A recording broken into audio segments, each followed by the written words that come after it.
বাংলাদেশের সম্মানিত দর্শক মণ্ডলী, আপনাদের সবাইকে সুস্বাগত জানাচ্ছি। আমি Mohammad Abu Bakkar Siddique, STR ports YouTube channel এবং এসটিআর পোর্টস ফেসবুক পেজে। আপনারা জানেন, ঈদের পরের দিন লিজেন্ড লিগ ক্রিকেট টুর্নামেন্টের আয়োজন করা হয়েছিল এসটিআর ফাউন্ডেশনের সৌজন্যে। সেখানে বিশেষ করে বগুড়া জেলার বগুড়া সদরের সকল সাবেক খেলোয়াড়দেরকে নিয়ে এই আয়োজন করা হয়।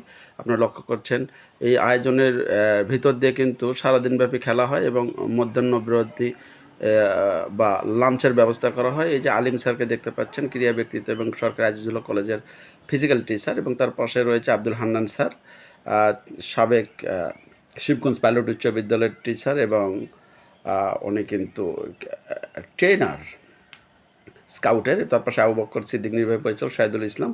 এই নূর আলমকে দেখেন, খেয়ে খেয়ে কিন্তু একেবারে ওই পাকিস্তানের সাবেক খেলোয়াড় ইনজামামের মতো হয়েছে। রানা, নজরুল ইসলাম, বাবু, তার পাশে রয়েছে এই যে আমাদের আহসান হাবিব, এবং ক্রিকেট বোদ্ধা এবং ক্রিকেট অ্যানালিস্ট এবং ক্রিকেট ভক্তদের ভিতরে একজন লুৎফর রহমান চাচা।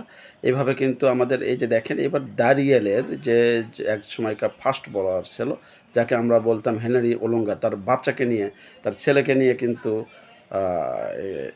মধ্যাহ্নভোজ করছে। বর্তমানে তিনি তাবলিগের সাথে জড়িত, দিনদার পরেশগার আল্লাহকে বলে। এই যে জিব্রাইল, এই তারপরে দেখেন যে ধলমানি থেকে এসেছিল আর খেলোয়াড়। এই যে পাশে কিন্তু আমরা দেখতে পাচ্ছি জাকিরকে। এইভাবে কিন্তু সাবেক সকল খেলোয়াড় অংশগ্রহণ করেছিল। তো যাই হোক, আপনারা যেখানেই থাকবেন ভালো থাকবেন, সুস্থ থাকবেন, এবং এসটিআর পোর্টস ইউটিউব চ্যানেল এবং এসটিআর ফেসবুক পেজের সঙ্গেই থাকবেন। এতক্ষণ সঙ্গে থাকার জন্য ধন্যবাদ। আবারও আপনাদের সাথে দেখা হবে এরকম বিশেষ মুহূর্তে। আসসালামু আলাইকুম।